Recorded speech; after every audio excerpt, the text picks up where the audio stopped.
বলবো তোমায় আজকে আমি একটি ছেলের গল্প প্রেমে।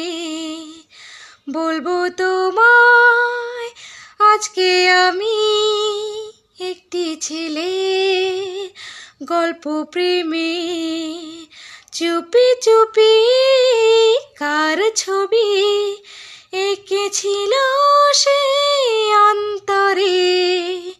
শুনেছি কত শুনেছি আমি তার কাহিনী, তাই শুনে মনে মনে তাই শুনে মনে মনে হয়েছি তার মোহিনী। বলবো তোমায় আজকে আমি একটি ছেলের গল্প প্রেমে।